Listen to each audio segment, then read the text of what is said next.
Such a belief is not schools. It's Carrick, you know. It's hard to believe it's not schools. It's Carrick, you know. Ruben Amorim.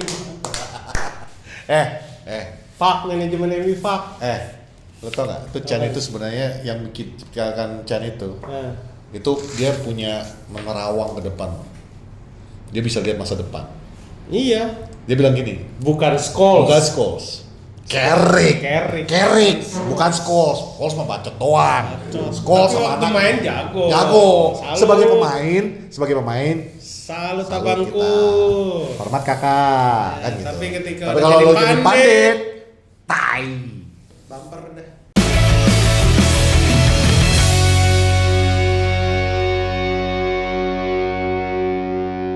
Kembali lagi di Poros Salam bersama saya Patrick dan Raymond Scholes. Raymond Scholes.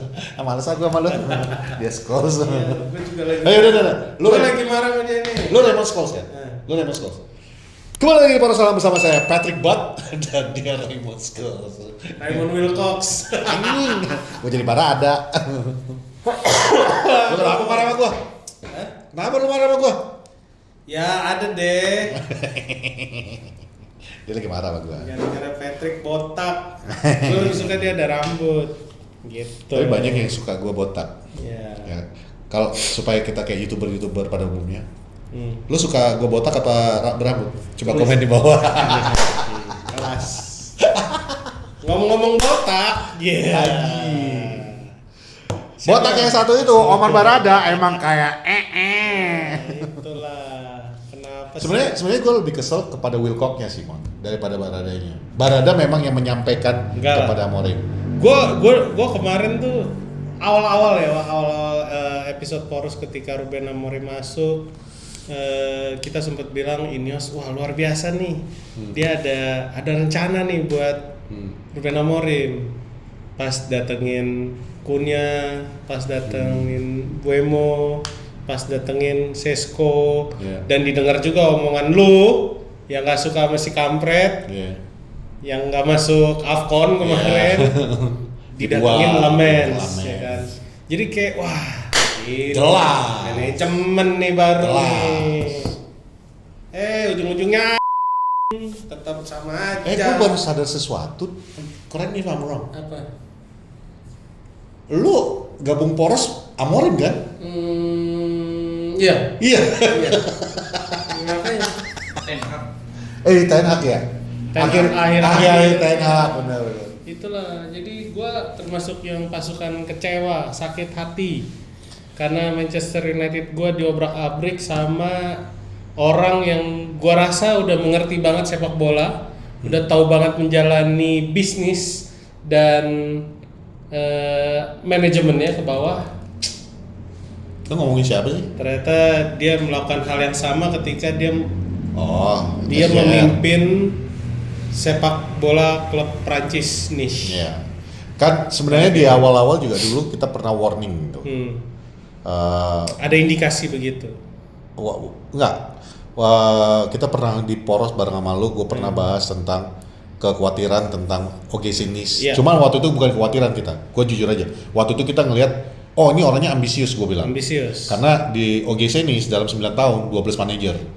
Iya, karena OGC Nice, ngerti nggak? Iya. Itu bukan Manchester United. Benar. Jadi Cuman kalau maksudnya kita kan- ngomongin OGC Nice, dia nggak suka, dia rubah ya terserah lu. Ya makanya. OGC Nice. Maksud gue kan ngelihatnya, berarti ini orang punya ambisi. Iya. Itu kan kita ngelihat dari sisi Kayaknya positifnya. nggak mungkin dilakukan di Manchester Nah, United. cuman ternyata dia melakukan hal yang sama yang dilakukan di OGC Nice. Salah satu korban di OGC Nice juga kan Patrick Vieira. Ya. Nggak, maksudnya dia nggak peduli, maksudnya ya udah dia masukin nama besar, belum tentu nih orang punya kualitas. Yang penting nama besar aja dulu. Kan udah habis juga kan. Betul. Cuman ya kembali lagi kayak ke Ruben Amorim ini. Kayak gue tadi kan keluarkan statement, gue lebih keselnya kepada Jason Wilcox, gue bilang tadi kan. Di episode yang kemarin ya juga gue mengatakan bahwa gue sih lebih ke dongkolnya itu ke Wilcox karena ini udah merasa Amorim itu dipecat bukan karena prestasi, Walaupun gue tahu lu pada bakal ngomong 15 bang posisi kemarin, sekarang pun poin masih. Siapa yang ngomong kayak gitu? Siapa? Banyak, Mon. Rame. Biarin, gue bilang yang ngomong kayak gitu. Wis. Nah kemarin kan di episode kemarin ada yang komen tuh, pengen tahu POV-nya lu. Tar, tapi sebelum lu masuk ke POV lu ya, gue bilang gini. Jason Wilcox ini kan udah Omar Barada, Jason Wilcox, Sir Jim Ratcliffe dan Vivel kan udah mengeluarkan target nih. Kita udah sempat bahas di Poros juga bahwa target musim ini adalah posisi 6. Ketika dipecat itu kan di posisi 6. Artinya di luar masalah poin, masalah apa nanti yang lu masuk ke opini lu. Gue sih ngelihatnya ini benar-benar pemecatan karena ego yang tersakiti, egonya Wilcox yang tersakiti, ngomong sama manajemen ya bla bla bla bla bla. Tadi juga Emon ada teori, nanti mungkin dia bisa jelaskan dikit. Ngomong sama Sir Jim Ratcliffe dipaksa untuk nelan ludah karena baru tepatnya 2 bulan yang lalu mengatakan bahwa Amorim butuh waktu 3 tahun dan kita bukan klub yang knee-jerk itu yang dibilangnya reaktif terhadap yang kayak gitu-gitu. Nyatanya sekarang jadi kenyataan. Nah di episode yang kemarin banyak yang nanya, ya Bang Emon nggak hadir padahal pengen tahu POV-nya Bang lagi Emon. sakit Ya iya. Ya kalau dengar suara gue sekarang juga bindeng kan. Nah sekarang gue mau nanya nih, mau nggak lo ngasih POV lo tentang Amorim kita? Sebenarnya kalau ngomongin POV, gue termasuk orang yang paling gak setuju pemecatan pelatih sebelum masa tugasnya selesai. Lebih kayak gitu sih. Maksudnya lo ada di klub sebesar Manchester United, lo udah nunjuk orang yang mungkin di awal juga dia ada kekhawatiran bisa nggak sih sistem kayak Ruben Amorim gini dibawa ke Manchester United. Cuman kalau ngeliat track record ke belakang, Ruben Amorim pernah pakai sistem 4-3-3, 4-4-2 dan itu udah kita lihat berulang kali. Bukan di musim lalu, tapi di musim ini. Musim lalu tipis-tipis lah beberapa pertandingan yang ketika kita 0-0 sama City, terus kita 3-0 kalah sama City juga sebenarnya itu udah pakai 4-4-2, cuman nggak berhasil. Tapi ya udah di musim ini gue bilang udah mulai kelihatan dalam artian semua pemain udah kayak tahu nih posisi gue di mana. Cuman si tolol itu doang yang nggak ngerti. Dia udah doang yang nggak ngerti. Itu kenapa ketika Ahmad hilang, Bomo hilang, diperparah dengan hilangnya Bruno Fernandes, orang yang yang ngendalin lini tengah. Blank nih tim yang biasa orang-orang yang megang bola, orang yang biasa jadi target man dan orang yang biasa ngendaliin permainan hilang semua, jadi makin kelihatan. Dan itu pun menurut gua kita seri lawan Leeds aja udah bersyukur. Kan gua pernah bilang waktu sebelum lawan Leeds dengan gak adanya Bruno Fernandes sulit buat ngangkat performa Manchester United dan kita berharap ada pemain baru di Januari dan itu udah kita telan janjinya di beberapa bulan sebelumnya kalau udah sempat dimention tipis-tipis sama Amorim kalau kita emang butuh pemain dan itu baru kerilis kemarin kalau ternyata memang nama-nama kayak itu siapa back yang tadi gue bilang Dalot bukan back Sporting Mendes Hjulman sama Diomande tadinya Kuenda akhirnya diambil Chelsea itu mau didatengin sama Amorim. Intinya ini udah ada yang kita udah pernah bahas, proyeknya udah ada. Kalau lo bisa nawar, belum nawar ya sebenarnya udah ada nih, harganya udah keluar nih si Semenyo 65 juta. Lo tahu nih, winger ini bisa dibeli. Kenapa yang pemain-pemain Sporting kan udah di spill tipis juga sama Ahmad. If you know, you know. Yeah. Di belakangnya Diomande, dapat nih winger. Paling enggak Ahmad nggak ada Januari masuk Diomande ada darah segar lah.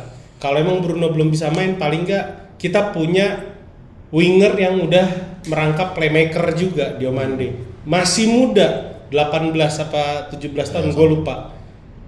Intinya kan gue berharap kayak jadi nih MU gue nih Januari nih. Cuman yang miss adalah ketika dia press con sebenarnya itu kalau gue bilang tuh kita menutup mata, tau gak lo? Dia sebenarnya udah mulai ngeluarin statement yang nggak jelas. Ya dari Wolves. Statement yang makin kesini kok kelihatan kayak nantang manajemen.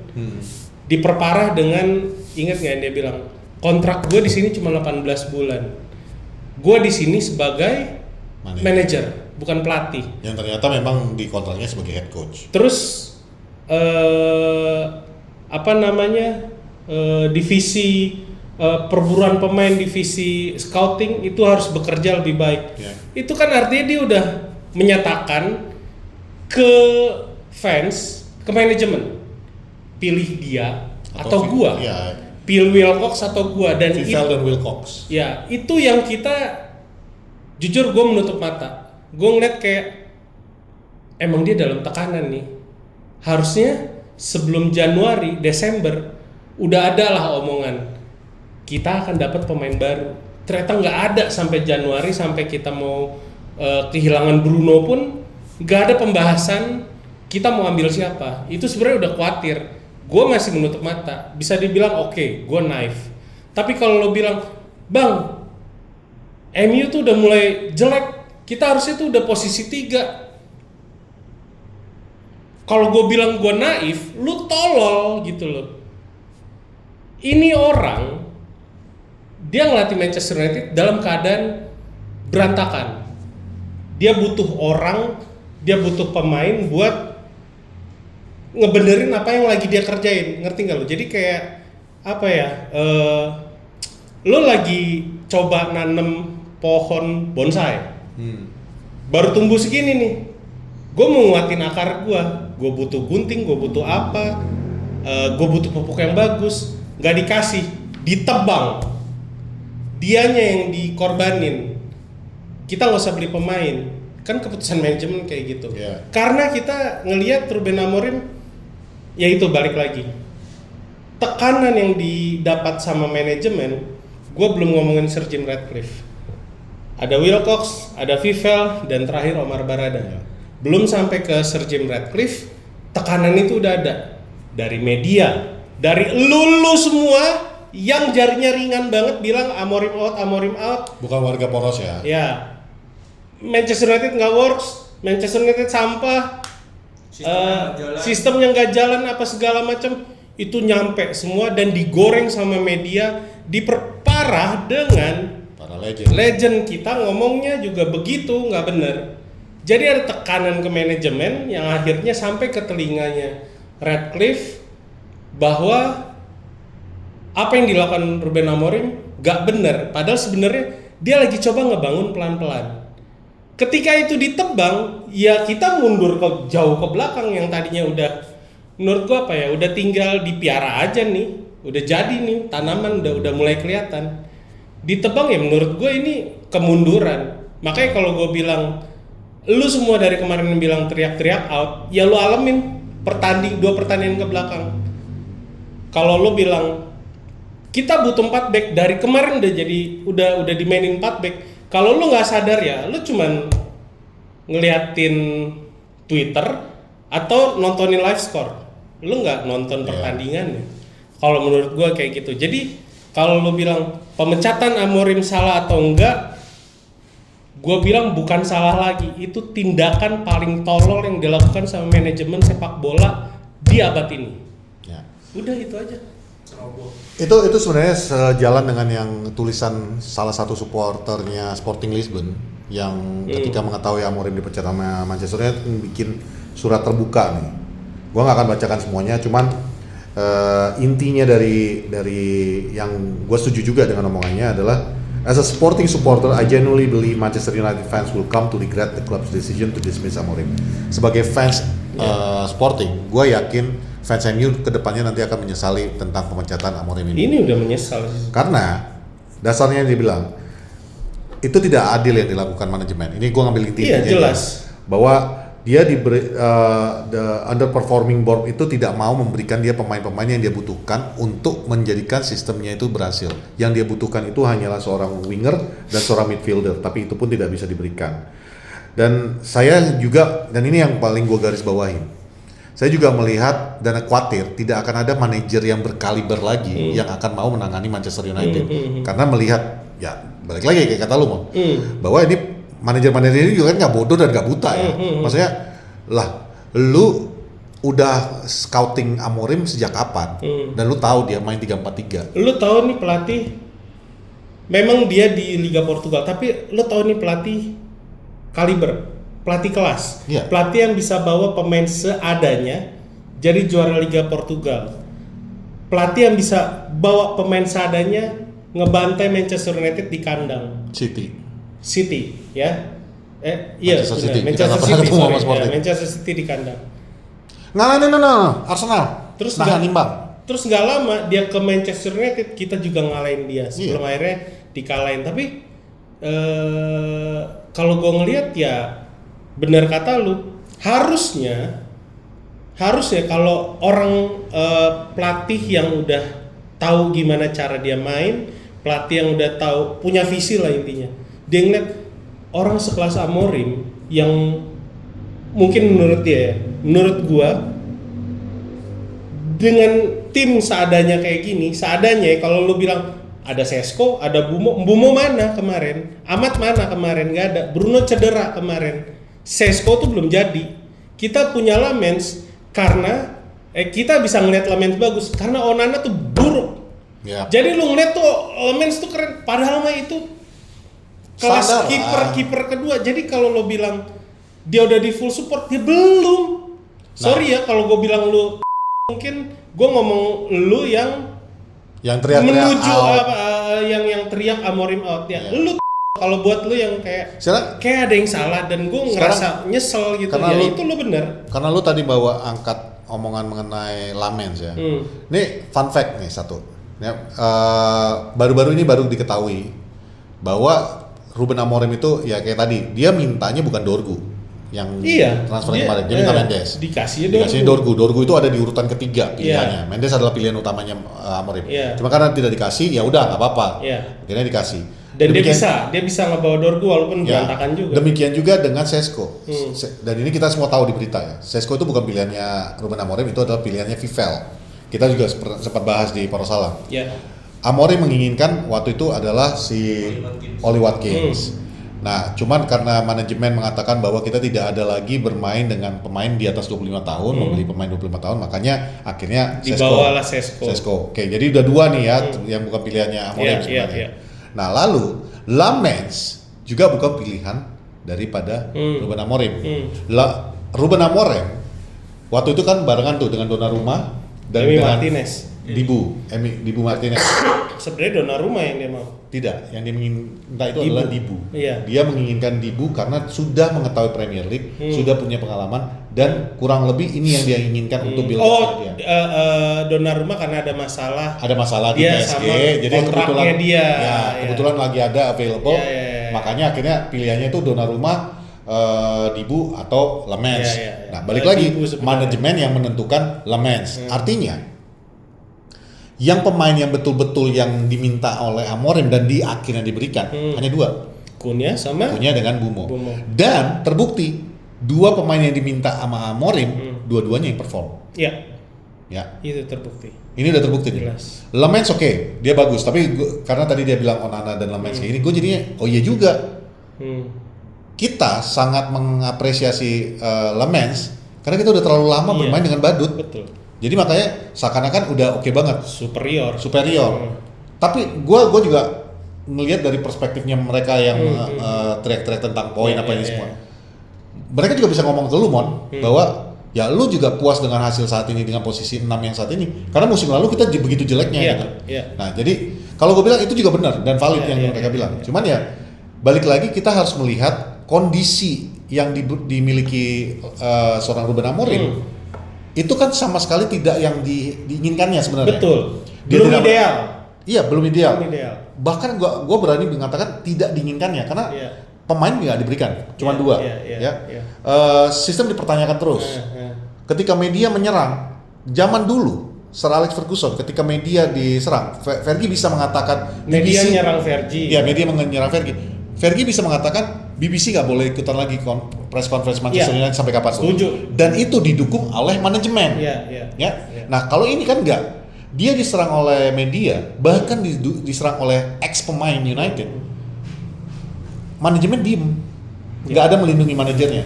Benar. Jadi menurut gue tekanan itu semua banyak, dan itu yang membuat gue mengerti kenapa. Bukan gue mengatakan yang dilakukan Amorim itu benar, tetap salah. Lo teriak kayak gitu tuh jelas salah. Cuma berarti menyerang manajemen secara terbuka gitu itu jelas tidak profesional. Tapi gue bisa ngerti kenapa dia lakukan, Mon. Lah gue mulu yang lu tekan. Iya. Kenapa nggak manajemen? Gitu. Iya. Nah daripada gue mulu yang ditekan, gue yang dijadikan kambing hitam lagi. Gue belajar dari kejadiannya Erik ten Hag, gue belajar kejadian Louis van Gaal. Gue rusak aja sekali. Mendingan gue ngomong. Iya. Mendingan gue ngomong Iya. dan itu efeknya ternyata positif di antara fans. Iya. Ya. Baik fans yang mendukung maupun yang pengen Amorim keluar. Karena mereka sama-sama melihat setidaknya Amorim ini punya pendirian dan dia mati di pedangnya sendiri. Dia keluar dengan angkat kepala. Terbukti dari semua manajer yang pernah di Manchester United, Ole waktu keluar nangis. Jose Mourinho waktu keluar marah-marah.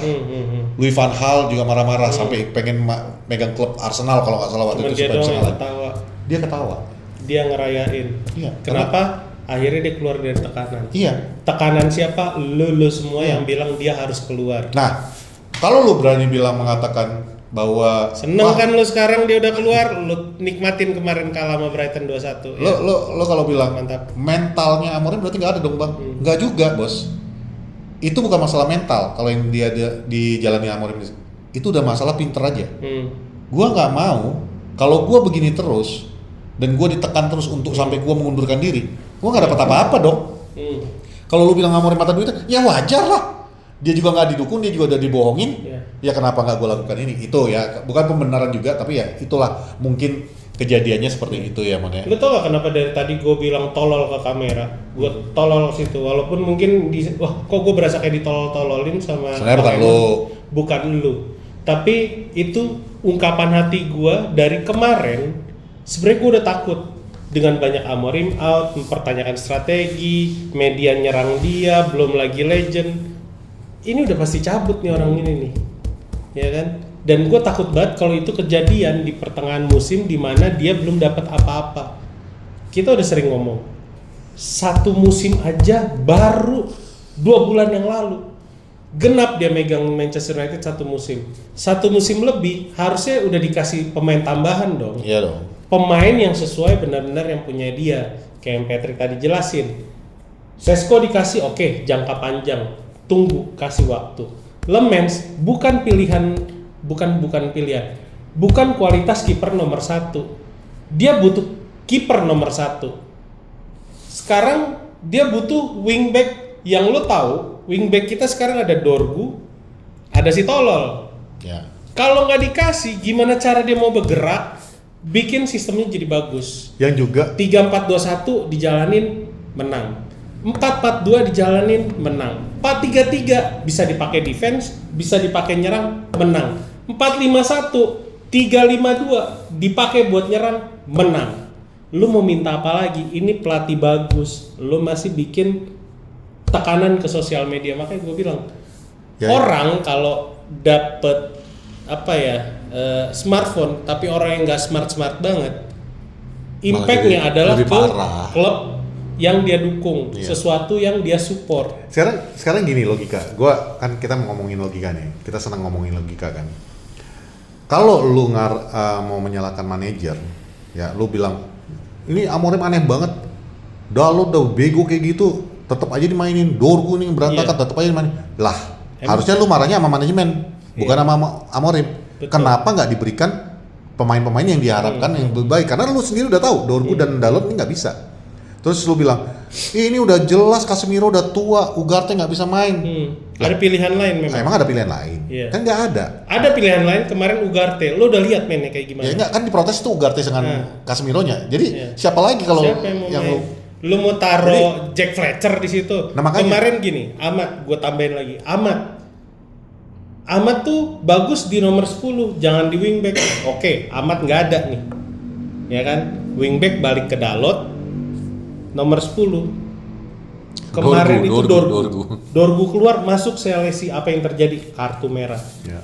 Puas lu sekarang dengan visi lu dari kemarin bilang Amorim tuh tolol.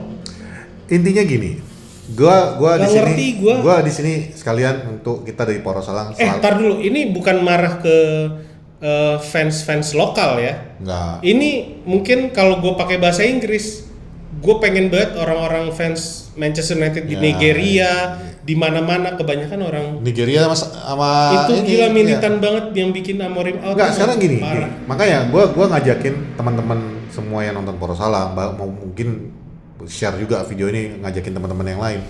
Gue cuma mau ngajakin gini, stop #outmanager. Gila Khususnya itu untuk dari Indonesia. episode pertama kali lu ngomong kayak gitu. Iya, makanya gue Masih kejadian sampai makanya sekarang. gue ngajakin lagi. Karena gini, kalau kemarin kan gue cuma ngajakin, ini gue kasih lo rational thinkingnya, pola pikirnya. Karena kalau lu teriak out, ini udah pembuktian banget loh. Amorim secara nggak langsung ini udah membuktikan kepada kita, ya apa yang di Poros sudah sering kita ucapin. Kita nggak pernah tahu apa yang terjadi di belakang layar. Kita nggak pernah tahu apa yang terjadi di baik itu di ruang ganti maupun di manajemen, ya. Iya. Jadi yang kita tahu itu apa yang disodorkan oleh media. Media adalah jualan. Kalau di media itu ada terminologinya, there is no bad news. Bad news is good news. Yes. Jadi ketika ada berita buruk yang bisa diangkat, mereka bahagia. Nggak ada berita buruk, mereka akan menciptakan berita buruk. Itu yang dilakukan. Jadi pola pikir kita adalah jangan lagi kemakan media. Lebih kepada logika aja. Yang seperti yang tadi kita bilang di awalnya tuh. Gue nggak suka Dalot, gue nggak suka ini. Yang disalahkan bukan manajemen lagi. Kecuali memang tadi ada misalnya katakan pemain kaliber kayak Mendes atau apa, tapi Amorim masih memilih Dalot. ya oke, Itu boleh kita baru salahin ngaco. manajernya. Tapi kalau ini kan memang nggak ada pilihan. Artinya yang lu salahin adalah boardnya. Gua ambil contoh biar kameramen Arsenal nggak merasa tersingkirkan asing dari ini. Arteta versus Edu, ya. Arteta versus Edu. Edu melakukan kurang lebih sama yang dilakukan Wilcock. Dia yang nentuin pemain yang mana yang datang. Belum tentu sesuai dengan Arteta. Tapi manajemen pinter. Dia tahu Arteta yang punya skema. Dia tahu Arteta yang punya program. Dia punya yang Arteta. Kalau lo tadi contohkan sebagai bonsai, dia tahu Arteta yang lagi menggunting bonsai ini. Bukan Edu. Akhirnya Edu yang cabut. Edu keluar. Dan akhirnya Apa yang terjadi sama Arsenal sekarang? Arsenal sekarang walaupun 4 tahun terakhir ini kalian kita lah di Poros Salang juga ikut mengetahui sebagai penjaga security-nya Piala Premier League. Cuman tapi paling nggak mereka ada realitinya mereka sekarang jadi tim yang lu takut kan kalau ngadepin Arsenal sekarang. Nah, jadi ini ada possibility mereka bakalan treble loh. bisa Posisi nomor 1 di UCL, Ya. nomor 1 di Premier League, Ya. lolos FA ke Cup menang meyakinkan. semifinal besok lawan Chelsea, Carabao. Nah, itu bisa maksud quadruple. gua. Itu maksud jangan, gua. tapi kameramen Arsenal jangan ngomongin quadruple. Ada jangan, klub yang ngomongin nanti lu quadruple terakhir kali jinx, akhirnya nanti lu ngejinx. teriak-teriak. Aing tanya, siapa? Ya intinya gitu. Sekarang gini, kalau ngomongin media, oke, sedikit aja gue ngebahas media sebelum kita ngebahas pertandingan kemarin. Ya, itu berapa? Udah 30. Oh 30, oke. Jadi gini, gue baru nge-tweet kemarin dan gue nggak nyangka bakalan rame. Berarti banyak orang yang sepemikiran sama gue. Kemarin Piala Rajanya Spanyol. Real Madrid kalah sama Barcelona 3-2. Berakhir dengan Di pemecatan situ ada Rashford. Ya. Oke. Gue nonton. Oke. Tapi bukan itu yang mau gue sorot. Di akhir pertandingan seorang Xabi Alonso dia minta standar lah, tim yang kalah kasih guard of honor dong ke tim yang menang gitu loh. Tapi si Raul Lemos ngajak pemainnya cabut dan semua nurut. Artinya nggak ada respect ke pelatih sama sekali. Beda sama Ruben Amorim yang nggak ada penonton, semua penonton. Ke tengah kita ngobrol sebentar, oke. Mungkin ada beberapa yang kesal dengan keputusan Bruno Fernandes minta kenapa strategi diganti, mungkin ngambek nggak apa-apa. Tapi setelah itu semua baik-baik aja. Artinya masih ada respect pemain ke Ruben Amorim. Ego mereka berhasil ditekan sama Ruben Amorim yang kalau lu bandingin waktu masih dipimpin Ten Hag berantakan. Itu sayang kejadian sama kayak Madrid sama Xabi Alonso kemarin. Jadi Xabi Alonso akhirnya pemain balik ruang ganti, Xabi Alonso ya udahlah gue ngikut. Besoknya Hari ini Xabi Alonso cabut. Beritanya sekitar 7 atau 8 jam yang lalu resign bukan dipecat. Oke. Yang diberitain siapa? Manchester United. Ketutup itu berita. Ya. Siapa yang bikin kayak gitu? Fans, media, legend. Mana kedengaran Real Madrid itu tim gede loh. Orang lebih suka ngangkat berita Manchester United. Kenapa? Karena berulang kali fansnya nggak sabaran. Fansnya bikin Manchester United-nya rusak sendiri. Sekarang gini, kata-kata aja Kak. Gue bukan mau bermaksud kasar ya, teman gini. Ini sebenarnya untuk introspeksi kitanya aja sebagai supporter United ya. Kenapa media doyan banget cerita tentang MU? Ya, kalau orang bilang lu jangan ngerasa center of attention lah bang. Nggak semua tentang MU kok. Sebenarnya ya Lu nya aja nggak ngerti bola, udah simpel. terserah lu mau ngomong kayak gitu, Iya. tapi kenyataannya kita tahu. Orangnya blak-blakan. Ya. Nah sekarang, kenapa media terus-menerus menginginkan memberitakan tentang MU? Karena kualitas fansnya, kualitas supporternya itu kayak kita. Iya. Kita itu mau aja diadu domba, kita mau aja diginiin. Kita tuh nggak gini loh. Supporternya Liverpool, fansnya Liverpool. Mereka itu ketika zaman-zaman mereka lagi gagal-gagalnya kemarin itu di bawah zaman-zaman Fergie sukses. Mereka itu setia mendukung klubnya. Ya mereka protes, ya mereka kritik, tapi mereka nggak ada sebrutal kita. Ya. Jurgen Klopp lah. Ya makanya mereka tuh nggak brutal gitu loh. Mereka masih berpikir dengan logika. Itu yang tadi yang gue ajak.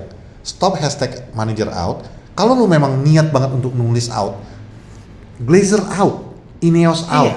Itu yang utama. Itu lo serang manajemennya. Nah. Lo tekan media bahwa manajemen ini udah nggak works. Biar ada orang lain nih di luar Manchester United, di Arab, di Inggris, Iya. di Amerika banyak orang berduit pengen beli Kan lu Manchester pengen United. tuh, Lo hajar lu Glazer. pengen si Sik ini yang beli ya, Iya. Arab beli Manchesternya. Lu tekan boardnya, bukan lagi Jangan manajemennya. hasil di lapangan. Ya kalau lu mau lihat hasil di lapangan ya lu lihat semuanya pertandingan ke belakang semusim. Ya. Ini orang yang Sekarang- lu pengen keluarin kemarin. Sekarang sebagai Baru contoh, semusim, sebagai bro. contoh paling gampang ya. Gua nggak mau beda-bedakan supporter sebenarnya, ya. Kecuali fans dengan supporter tuh gua akan bedakan selalu. Tapi lokal dengan yang kita yang di luar negeri, yang bukan di akamsinya langsung, sebenarnya kita tuh sama aja. Karena Manchester United besar juga karena kita, bukan karena lokalnya aja. Iya. Tapi kalau lu bener-bener mau melihat, lu lihat lokal di sana. Dan ketika gue bilang lokal, lu jangan lihat lokalnya tuh ada tuh bang yang di interview orang Manchesternya sendiri juga pengennya Amorim keluar. Itu yang nonton itu juga bukan yang Itu di nggak pernah ke stadion. Itu yang juga yang sama orang-orang yang aja. nongkrong di sosial media. Ya itu enggak lagi itu kalaupun dia ke stadion mon, jatuhnya itu yang dapat Yang tiketnya itu. yang buing. Iya itu yang datangnya sekali-sekali, Iya, yang iya, cuma iya, dapat. iya. Itu bukan Stratford End. Iya. Kalau lu mau lihat yang betul-betul yang Nah, mau itu lu yang dengerin, tepuk tangan. ya lu lihat Stratford End. Literally lu lihat Stratford End. Ayolah jadi. Bahkan kemarin ada informasi ketika gue ngikutin sebuah acara, ada koresponden yang tinggalnya di Manchester, orang Indonesia ya. Dia mengatakan bahwa Stratford Enders juga nggak nyanyi. Gue sampai sebenarnya gue nggak enak kan karena itu bukan acaranya gue. Gue sebenarnya pengen ngomong. Lu duduk di mana? Iya. Karena Stratford End ketika Nggak mungkin nggak nyanyi. mereka katanya nggak lagi menyanyikan lagu Ruben Amorim. Gue yang di TV aja denger kok mereka nyanyi Ruben Amorim. Iya. Kan gitu. Sering kok setiap Dan pertandingan. ketika habis pertandingan aja mereka masih tepuk tangan kepada. Kalau lu mau lihat betul-betul Stratford End yang melawan, lu coba lihat waktu Van Hal, lu lihat waktu Ten Hag. Mereka itu udah nggak mau tepuk tangan, mereka itu udah membalikin badan, udah langsung pulang. Itu bentuk mereka nggak. Oleh mereka dukung sampai terakhir. Iya. Ruben Amorim mereka dukung sampai akhir, ya. Dan seharusnya lu bertanya, kenapa sih ada dua orang yang berusaha untuk menstabilkan klub? Ole mungkin nggak jago di taktiknya menurut kalian, tapi dia satu hal yang dia berhasil adalah menstabilkan itu klub. Iya. Dalam keadaan waktu itu Jose Mourinho lagi perang saudara semua kan, Iya. Pogba, Shaw apa semua itu, dia berhasil. Dan ketika udah mulai sukses, mulai ditekan nih. Lu harusnya bertanya, kenapa dua orang ini yang benar-benar mengarahkan ke sesuatu, malah ini yang paling diserang. udah mulai ngelihat Manchester United mulai sukses nih. Itu Mulai yang berbahaya. jadi kekhawatiran kita Iya. kemarin. Takutnya ini mulai diarahkan media buat Manchester United hancur karena mereka Iya. butuh berita. Intinya udah semua udah terjadi. Gue memutuskan di episode ini aja udah kita ngebahas kayak gituan ya. Iya dong. Ya, udah selesai. Karena ini semua udah terjadi, nasi udah jadi bubur. Lu yang mau bilang gua tolol silakan. Iya gua tolol, tapi gua memang nge-support siapapun manajer Manchester United yang ngelatih. Siapa yang nge-handle Manchester United menuju ke kesuksesan. Cuman lo harus pertanyakan diri lo lagi, kalau lo bilang gua tolol, lo pro Amorim dipecat. Pantes nggak sih sebenarnya orang yang baru 1 musim belum dikasih apa-apa dan kita works loh. Lagian klubnya malah jadi rugi kan? Jadi Iya. Bayar pesangon. Intinya ini udah berantakan. Lo pertanyakan lagi ke diri lo, bener nggak sih pemecatan Amorim ini? Kalau lo ngerasa masih ini bener, gue udah nggak tahu lagi. Tulis di kolom komentar. Tulis di kolom komentar ya. Biar jadi YouTuber benar. Iya. Nih, Sekarang- gua sebelum kita masuk ke Leeds United, Hmm. ya dan sebenarnya bukan Leeds United yang harus kita bahas, yang kita bahas adalah Brighton. Yang baru kemarin. Nah, dan ini rangkaian ke sana. Gue cuma mau ngucapin ini aja, bener-bener ini terakhir kali deh gue kayak gini. Ya, lo udah dikasih 4 back, lo udah dikasih Maino main di midfield, lo udah dikasih Sesko main di depan. Lu udah dikasih Bruno Fernandes kembali di posisi 10. Kok kalah? Di bawah sistem yang kalian bilang gak jalan, di bawah sistem yang kalian bilang 3 back gak bisa, kita menang 4-2 lawan Brighton. Mana DNA Unitednya? Gak usah ngomong DNA United sama gua. Chelsea itu DNA United banget tuh, saking DNA-nya. And don't get me wrong, gue gak ada masalah dengan Chelsea. Gue ngerti dia masih muda, dia masih terbawa. Dan skillnya oke loh. Skillnya oke. Makanya gue gak ada masalah dengan Chelsea. Tapi ya kalau Fletcher mengatakan show me the DNA United berapi-api, ya itu yang lo dapetin. Semua bisa. Ada satu kata-kata yang kemarin gue nonton di YouTube ya. Dari Panji, ya. Panji Pragi, Panji Pragi, yang kemarin, Panji Pragiwaksono, yang lagi heboh nih ya. Ada satu kata-kata dia yang kena banget sama gue. Ya. Semua orang bisa kerja, kalau masalah kerja, semua orang bisa kerja. Tapi nggak semua orang bisa mikir. Bener sih. Ya. Karena ada contohnya itu, ada orang yang bikin jamban, tukang bisa kerja. Tapi si tukang jamban ini bikinnya itu di dinding. Begini. Harusnya begini. Temennya nanya, lah itu gimana caranya untuk ditunjukin begini? Lah kesana. emang tanya kemana? Lo ke sana. Nah, itu yang artinya dia pun nggak ngerasa salah. Ya, itu yang gue bilang. Kalau kita mau jadi fans yang pintar, mungkin saatnya kita berpikir jangan cuma ngeliat dari POV lu lagi, coba dengerin POV orang lain, analisa.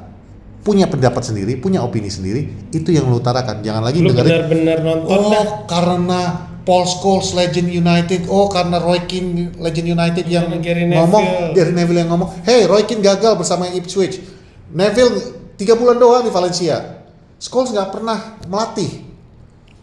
Dia pernah melatih. Scholes pernah melatih. Oldham.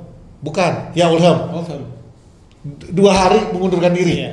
Ya, berarti dia cuma U21, jadi stop it. Betul-betul gue bilang mulai sekarang yuk kita sama-sama satu tim, kita semuanya, kita namanya United bersatu kan.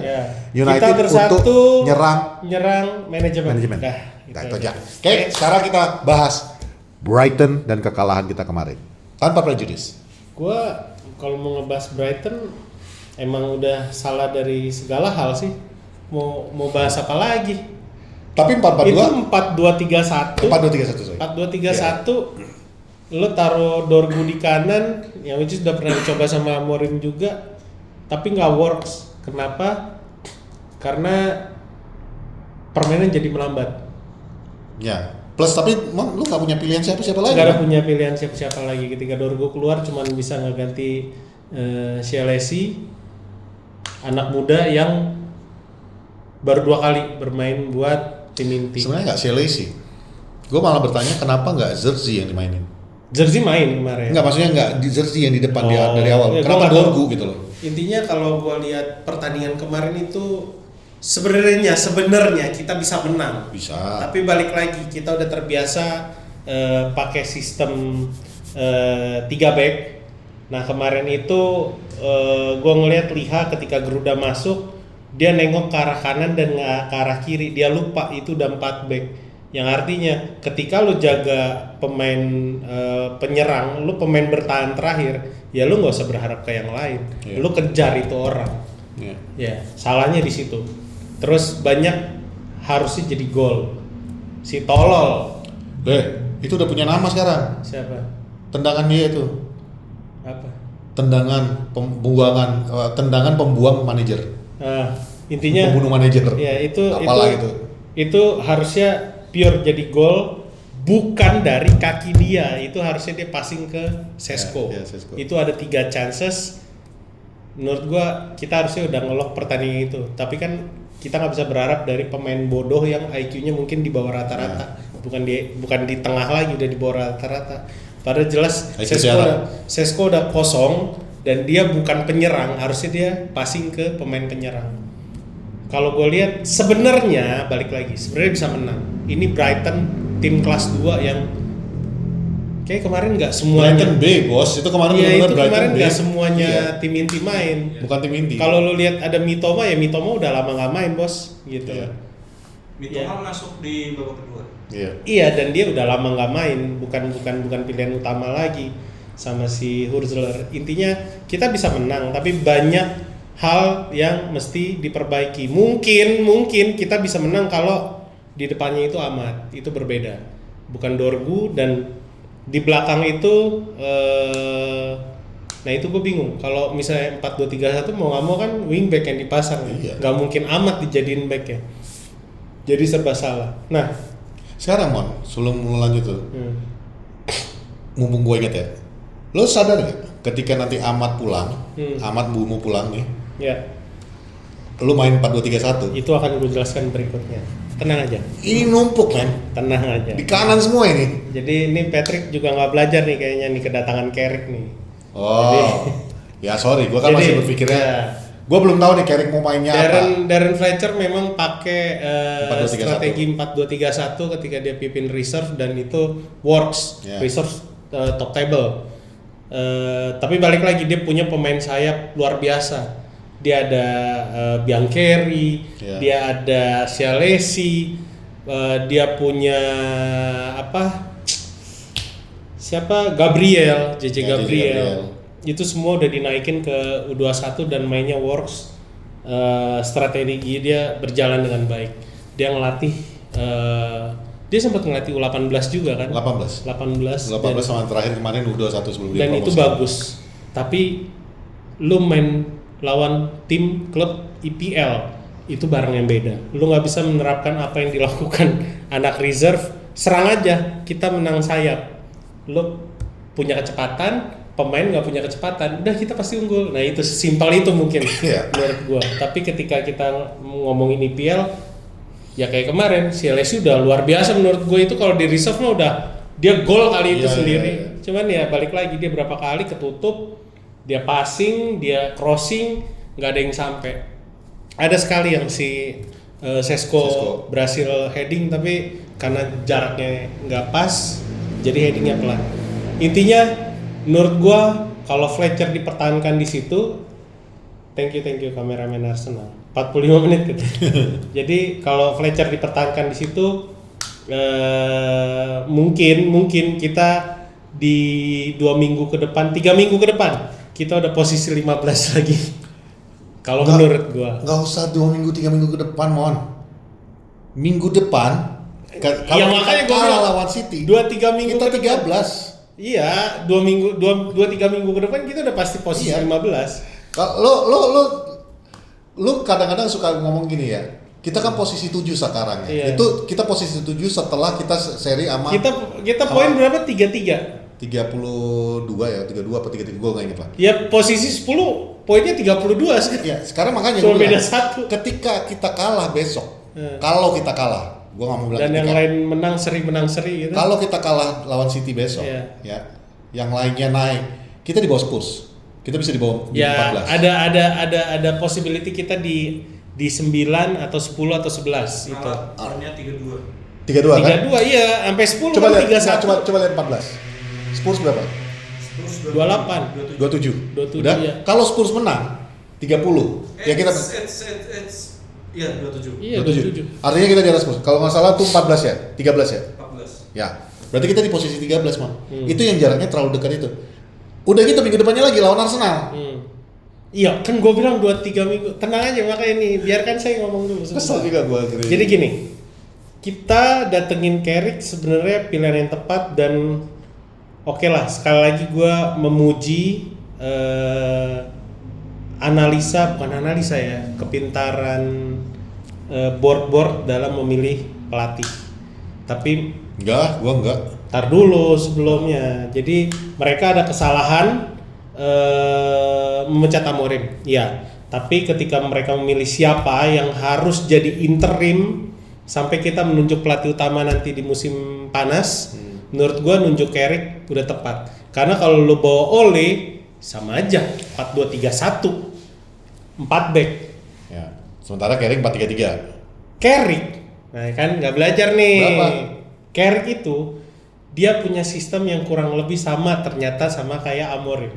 Itu kenapa di awal-awal dia mimpin Middlesbrough sempat tembus ke posisi 4 apa 3 gitu ya, dan dia jadi manager of the month. Kita sempat ngebahas Carrick main 3-4-3 karena kita waktu itu asumsinya Carrick mau melatih pemain untuk bisa transisi ke 3-4-3. Itu. Jadi dengan waktu yang singkat lo berhasil menganalisa siapa yang cocok bermain untuk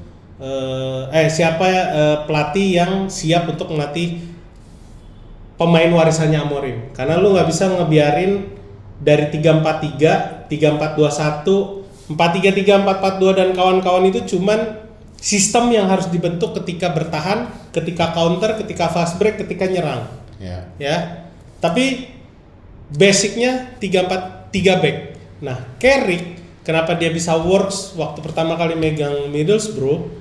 Ternyata dia punya pakem yang semua tim championship sebenarnya juga udah terbiasa dengan pakem 3-4-3. Tapi ternyata Carrick udah lumayan mastering. Cuman bukan 3-4-3, 3-5-1-1 atau 3-5-2 dan itu bisa dirubah jadi 3-4-3. Yang menurut gua kedatangan Carrick ini ya kurang lebih bisa ngelanjutin apa yang dilakukan sama Amorim, walaupun mungkin kualitasnya menurut gua jauh. Oke.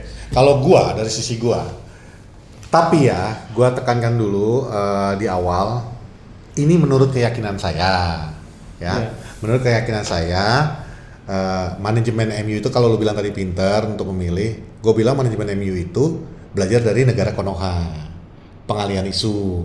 Waktu memecat Amorim dia mikir fans bakal setuju karena sebodoh itu. Ternyata salah. Fans marah, pemain banyak yang mengutarakan ini yang marah termasuk yang out loh. Iya. Tiba-tiba berubah pikiran karena mereka malu kali. Nah, itu gue udah lihat ada beberapa akun ada. luar negeri, akun lokal kayak tiba-tiba mereka merasa menyesal Amorim keluar, anjing sama lo. Nah, terus termasuk di sini kan kasar banget ya di episode ini. Iya kayaknya. Termasuk padahal gue udah nyapuin terus ya. Nah, termasuk di mereka itu belajar dari negara Konoha untuk pengalihan isu, Mon. Karena mereka ngelihat, wah ternyata fans banyak yang dukung Amorim. Wah ternyata mereka malah minta Wilcock ini pecat. Terus pemain juga mulai belak-belakan ngomong, kita kecewa pemecatan Amorim. Wah pemain juga pengen main untuk Amorim. Kita udah salah nih. Alihkan isu. Alih isu yang pertama itu dari awal gue yakin nggak pengen ngambil Solskjaer. Kenapa? Mereka juga tahu lah, kita kan kemarin bayar kompensasi 10M sama dia. Masa kita ambil lagi walaupun Ole minta apa? Ditambah mungkin ya emang beda sistem yang dibawa Ole. Cuman dibikin this is the right choice ya, yang seperti yang dilakukan oleh negara Konoha Wakanda. Ya udah kita bikin isunya Ole, karena kan banyak yang dukung Ole nih. Biar tenang dulu nih, biar kalau pemain juga kan banyak yang suka sama Ole nih. Tenang dulu. Nanti kita masukin Carrick. Jadi legend ke legend. Tiba-tiba di pertandingan lawan Brighton yang diundang duduk sebelah Sir Alex Ferguson, Scholesy sama Butt dong. Jadi oke, legend kita kumpulin biar semua kalem, biar semua tenang gitu kan. Kalau memang mereka benar-benar mau bawa DNA United, Mon, ya. Kenapa nggak Roy Keane yang dikasih jabatannya? Iya. Karena mereka takut kalau Roy Keane makin membangkang ini udah. Iya. Gue paham. Sebenarnya ada satu nama yang gue harapkan dia yang memimpin Manchester United, ya orang yang baru keluar dari Real Madrid. Menurut gue dia orang Xavi. yang tepat, ya Xavi. Tapi Xavi sama Vinicius saja nggak bisa dikontrol apa dia? Ya ini kan beda lagi, ini barang yang beda. Liga Inggris dia selama gua nggak tahu ya. Ini asumsi gua aja, mudah-mudahan gua bener ya, mudah-mudahan gua bener. Kayaknya berat sih. Kalau memang Carrick ini so-so sampai musim panas nanti, paling nggak kita bisa bertahan. Mudah-mudahan lah kita bisa masuk Eropa. Champions. Europa Enggak lah. lah, kalau Champions mah Europa gila, lah itu ya. terlalu gila Europa itu. lah ya. Europa Conference League. Enak banget. Xabi Alonso tuh masuk dengan mungkin pekerjaan yang lebih mudah. Yang artinya ini kan sebenarnya pemainnya udah pemain Amorim semua. Pemain yang diambil untuk nge-push sistem yang diinginkan Amorim 3-4-3. Yang artinya PR-nya Xabi Alonso adalah minta wingback karena dia kan biasa 4-2-3-1 juga kan. Ya mungkin PR-nya di situ, tapi paling enggak ini pelatih yang udah berjaya di Liga Jerman yang kita tahu tingkat kesulitannya kurang lebih sama. Dan bukan dengan membawa Bayern Munchen yang ibaratnya menguasainya ya. Iya. Cuman gini Mon, ini kembali lagi kepada dua faktor. Bayer Leverkusen. Ya kan bukan Bayern Munchen, maksudnya dia Leverkusen kan gitu. Ini tapi faktornya dua nih. Kita lihat Xabi Alonso itu dia mau membawa dirinya sebagai ex Liverpool dan terlalu takut untuk melatih MU karena dia bekas Liverpool, legendnya Liverpool, atau dia mau melihat sejarah Manchester United. Kenapa gue bilang sejarah Manchester United? Manajer-manajer yang sukses, Matt Busby itu ex mana? Ex Liverpool. Udah, Sir Alex Ferguson bukan bekas pemain MU. Makanya gue kadang-kadang lucu kalau ada yang bilang DNA United. Hibernian. Iya, gue lucu kalau dengar ada orang bilang DNA United. Bos, Matt Busby adalah ex Liverpool. Ya, DNA yang United yang kalian teriak-teriakin, yang kalian bilang Busby Boys. Gue nggak paham sama lo yang ngomong DNA United tuh bagus. Lo bilang DNA United. Matt Busby itu, kalau lo mau pikir-pikir, Busby Babes itu berarti ngambil DNA Liverpool dong, kan gitu. Dan gitu Sir Alex Ferguson nggak pernah main untuk United, nggak pernah tahu tentang United sebelumnya. Dia di Scotland sana dan dia datang membawa mentalitas Scotland ke MU. Yeah. Jadi sebenarnya kalau dibilang DNA United, kita tetap akan jalan di tempat. It's time to move on. Now it should be the new United. The new United itu apa? Kenapa Liverpool akhirnya berhasil dibawa Jurgen Klopp? Karena kalimat pertama Jurgen Klopp waktu dia di press conference sebagai manajer Liverpool pertama kali, dia mengatakan, ibaratnya kita ini saat ini jalan dengan ransel. Ransel ini diisi penuh dengan masa lalu. Selama ransel ini ada di punggung kita akan berat untuk berjalan ke depan. Mungkin saatnya tanggalkan ransel ini dan kita ciptakan sejarah baru. Sekarang gue ajak kawan-kawan yang di sini, yuk lupakan masa lalu, ya. Itu semua glory days itu mantap memang. Kalau lu mau pakai untuk debat silahkan. Tapi realitanya ke depannya kita ini tim yang sedang nol. Realistis aja bos. Gue ada sedikit informasi. Jadi ternyata kemarin kenapa lama dan Ole terus digoreng sama media, sekali lagi ya. Ole digoreng sama media dan lu aja percaya. Ole in. Dan gue nggak tahu kenapa orang yang udah teriak-teriak Ole out sekarang kemarin tuh sempat bilang Ole adalah pelatih yang tepat. Itu akun yang sama. Gue udah tandain semua. Jadi orang-orang yang dibawa sama Michael Carrick, jadi kemarin yang bikin lama karena staff kepelatihan yang mau dibawa sama Michael Carrick nih orang-orang yang menurut gue lumayan berkelas sih.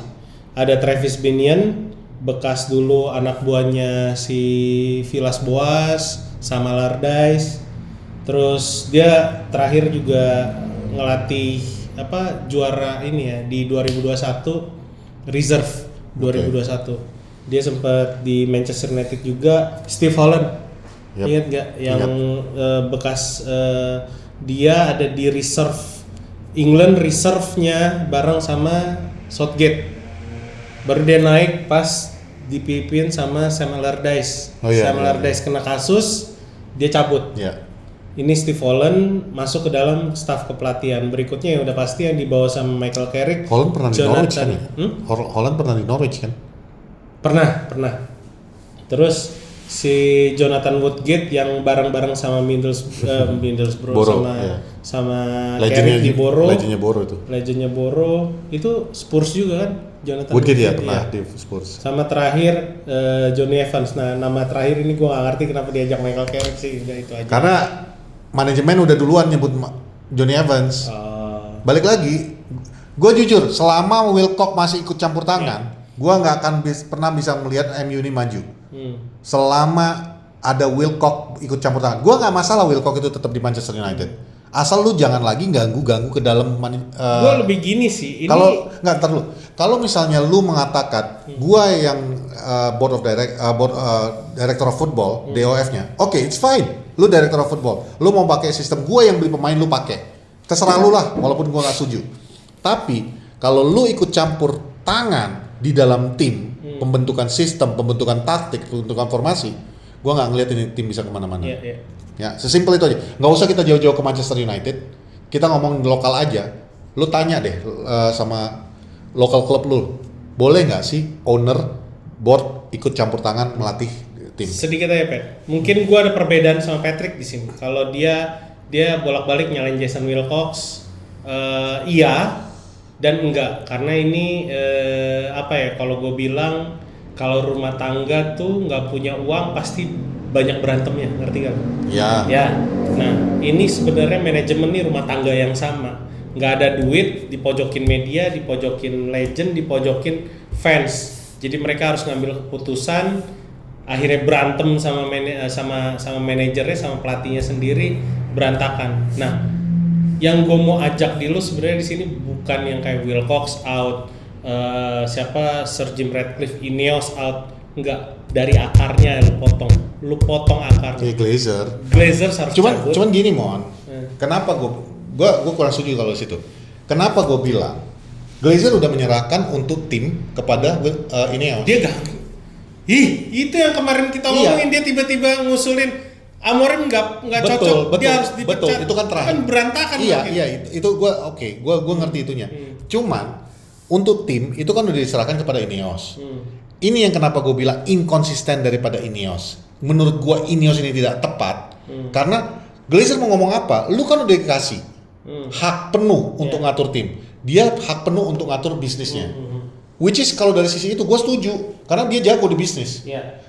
Ineos harusnya lebih tegas. Itu yang gue bilang. Itu kenapa gue bilang berarti ini nggak inkompeten, ini nggak bisa dipakai mereka. Makanya mendingan sekalian keluar. Ya itu balik lagi. Sekalian aja Glazer semuanya kan. Iya, itu balik lagi. Minimal dengan bodoh-bodohnya Glazer, nggak ada istilah nggak ada duit kan. Sebodoh-bodohnya Glazer dulu, siapapun yang kita mau beli kita beli. Ya, emang tolol dia kan yang bikin rusak. Makanya, tapi maksud gue ngeliat dari negatifnya, gue jadiin positif. Karena dia suka belanja keluar duit tanpa jelas, walaupun itu manajer nggak mau. Toh sekarang sistemnya kan gitu, head coach kan, dia nggak bisa nentuin juga pemain siapa. Ya udah lu beliin pemain besar, biar head coachnya main, ngerti nggak? Minimal udah gitu, tanpa lagi ada campur tangan Ineosnya gitu. Ya itu maksud gua tadi, lu potong dari akar. Kalau lu potong dari Ineosnya terus Glazersnya masih ada, apa bedanya? Itu duit dari mana? Maksud gua. Ya dua-duanya keluar. Kalau lu hajar ya Glazers duluan. Glazers keluar, Ineos akan berpikir ulang kalau ada konsorsium baru yang masuk. Mereka punya rencana yang baru. Mungkin yang dipertahankan ya kalau misalnya Jim Ratcliffe keluar, gue lebih suka ada Omar Barada di situ. Kalau gue pribadi gini Mon, yang berhubungan juga kita kan makin panjang nih. Gue ngelihatnya gini aja. Kayak gue ngambil konotasi contohnya lu lah. Ibaratnya ini sebuah rumah adalah rumah tangga mereka ini. Iya, ini berantakan karena nggak ada duit. Karena nggak ada duit kan. Ya udah cerai aja. Jangan ikutin dia ya. Nggak, bukan maksud gue gitu. Bukan dalam tolol banget sih. Bukan. Ya udah kalau emang lu ribut-ribut terus, lu udah pisah aja. Ngapain? Nggak ada lanjutannya lagi. Ineos cabut. Udah, biarkan Glazer sendiri. Nggak, gua nggak setuju di situ. Bukan. Sorry. Nggak, jangan dari sisi agamanya, jangan dari sisi agama lu bawa. Lu jangan bawa sisi agama. Itu logika tolol. Bukan. Yang kedua, yang masuk gue di sini ya. Sekarang kan lu mempermasalahkan nggak ada duit terus. Iya. Sebenarnya bukan nggak ada duit nih Mon. Ini rumah Ada, tangga. memang ini nggak ada. Ntar dulu. Ada tapi pelit. Mungkin Enggak. Gua kasih bukti. Kalau dibilang ini ibaratnya di rumah tangga yang lu bilang tadi, ini si suami judol, ngerti nggak lo? Jadi duit itu nggak pernah ada. Kenapa gue bilang sebenarnya uang ada? Lu mecat Ten Hag, bayar 10 M untuk Ten Hag-nya. Staffnya Ten Hag 14 M. Ya. Lu terus mecat Dan Ashworth. Lu mecat Dan Ashworth. Ada Waktu duit. lu ngambil Dan Ashworth lu bayar 9 M. Lu mecat Dan Ashworth lu bayar lagi 14 M. Ya. Lu ngambil Amorim lu bayar lagi 9 M dari Sporting Lisbon. Lu mecat Amorim Nggak usah 14 M. jauh-jauh kamar itu. 10 M. Karyawan yang lu pecatin semua juga harus lu kasih pesangon kan gitu. Betul, tapi itu kan kecil lah nilainya. Gua Tetap ada pengeluaran dong. Ntar dulu. Gua ngitung gedenya dulu, Mon. Udah? Lu udah ngeluarin segede ini. Lu mecat justru yang mecat yang karyawan-karyawan itu. Gaji mereka lu kumpulin 250 orang. Nggak akan ada satu transfer window, ngerti nggak? Artinya lu sebenarnya ada duit, cuman lu nggak pinter ngaturnya aja. Itu yang kenapa gue bilang, oh udah, itu tadi yang gue bilang cerai. Artinya suami lu nih judol, KDRT, udah semuanya, udah cabut. Ya udah, pokoknya ini from the whole talks, tolonglah jaga sedikit emosi kalian di sosial media. Jari kalian jangan gampang sama pemikiran kalian jangan terlalu gampang diarahkan sama media. Sedikit lebih pintar kalau lo emang benar-benar cinta sama Man United ya lo support Man United dan lo lihat masalahnya ada di mana. Yeah. Bener-bener lo lihat masalahnya ada di mana. Gue yakin mungkin 2 atau 3 bulan ke depan tuh Glazers out makin banyak, media juga makin ngegiring ke sana, tapi gue rasa juga nggak mungkin karena Manchester United ada lumbung uangnya mereka. Ya, dan Jadi akan sulit memang, tapi paling nggak kita satu suara, kita satu visi bahwa kita tahu masalahnya bukan lagi di pelatih, bukan cuman di pemain bermasalah ya, tapi bukan cuman di situ, di manajemen dari Ineos, iya kita salah, kita ngelihat mereka nggak tegas segala macem. Tapi balik lagi, potong di akarnya. Udah itu sih.